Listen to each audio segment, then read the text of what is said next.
when we're talking about the wall, women hate that. And like men are either too happy or they're too pissed off about the wall. Like I'll talk to guys and they'll go, well, you know, she's hit the wall. I can't wait till she hits the wall. She's going to be alone, single, and have cat food. She's going to have cats and boxed wine. And they're really ready for these girls to get past their prime so that they can really suffer what these poor, lonely guys have for so long. And then she's hit the wall and now she's alone and she's a spinster. Right? That's number one. Or they're too sad about it. What they'll say is, well, you know, a woman can just spread her legs at any age and she can just get any guy she ever wants and blah, blah. There's no such thing as the wall. It's like, no, there is. But the wall doesn't begin here. It begins up here for women. And it begins usually in the epiphany phase, 29 to 31 years old. And what I mean by that is the wall really is the acknowledgement that that woman can no longer compete in the sexual marketplace at 33 like she did at 23. And that she is not as competitive, let's say, as her sisters are. And if she is in a position, like a lot of women are, if she's in a position where she's older and she's still trying to consolidate on guys, what the wall or the knowledge of the wall forces her to accept is that she's going to have to shift her priorities. And remember, we said the bullet point checklist when it's you know, the guy has to have, you know, certain qualities, otherwise she can't emotionally invest. Those maybe not disappear, but they change in priority. So the guy's got to love his mom at the top, or he's got to be a good provider. He's got to have a good job, and then he's got to be good looking. Maybe that's 2, right? Or 3 next to he's got benefits. So when women hit the wall, it's not so much like some women hit the wall when they're in their 20s. What we were just saying, like 40% of women in the United States are overweight. That's hitting you can hit the wall by being a single mom. You can hit the wall by being overweight. You can hit the wall by being a boss bitch. You know? So there's lots of ways women can hit the wall, and sometimes they don't even realize they have. And that's not an age thing; it's a psychological thing.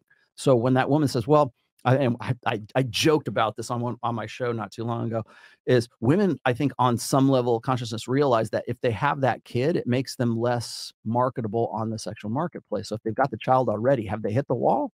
Maybe physically not. Maybe guys will still want to bang them, but do they want to wife them up? Do they want to get involved in that in the long term? In that case, that woman has hit the wall. So what else is scary, Rollo? We've brought plenty of girls on in their 30s or whatever, and I tell them, why is the guy going to pick you when he can go get a younger girl? You do realize that, like, you can't give him one of the most important things, which is children. And they're like 33, 34, 35. And they're like, well, I can. I even had girls that like were 36, 37. I can still have a kid. And I'm like, well, you do realize that, like, the chances of you bringing that child to term have been significantly decreased, right? Like, you literally, and if you do have a child, there's a high probability that they might come out with some kind of defect.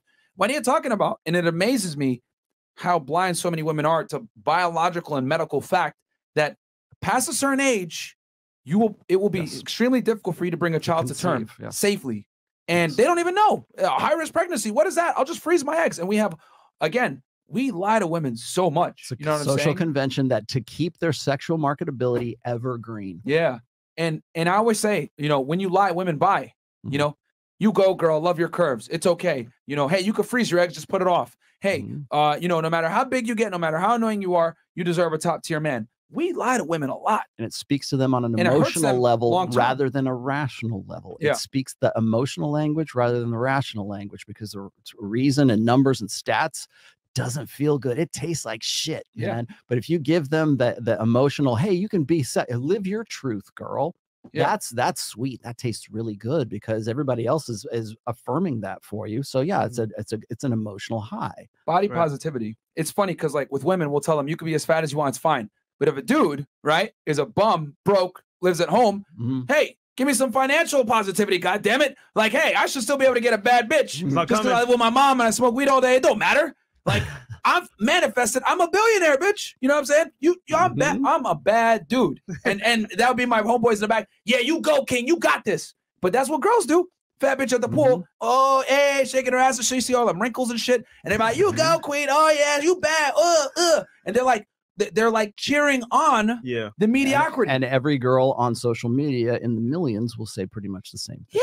Yeah. Because like, they themselves, anyone who is thinner than themselves, get a hamburger, girl. Yeah, exactly. You know what? Shame them. Here's a good example. I use this recently as well. As I can find all kinds of dating sites for guys who are looking for big, beautiful women, right? BBWs, man. Exactly. Let me find a girl with more to love, right? Is that there's a euphemism, right? She's got a little extra, right? She's got more cushion for the pushing, right?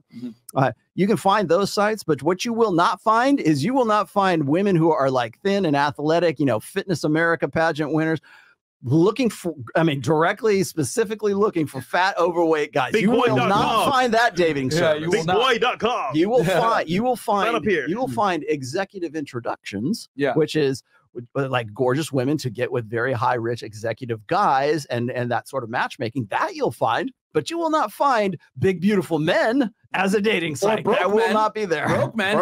I'm a financial positivity, baby. Accept me for how I am. Like, I live with my mom. I smoke Sandwich artists unite. You know, but I got a good personality, and I'm a bad nigga, baby. Baristas you know what I'm saying? But it's crazy because we don't. If I was to run around and have my friends cheering me on, yeah, bro, you keep smoking that weed and being a bum and live with your mom. Yeah, you fucking go, live bro. Your truth. Live your truth. Go, king. Look at this nigga like, yo, are you what?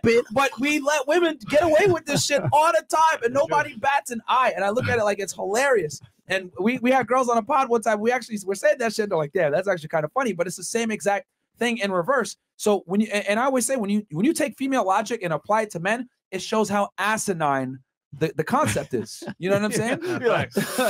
Yeah. Just live my truth, bro. Yeah. Just live my truth, bro. I just add to your point as well.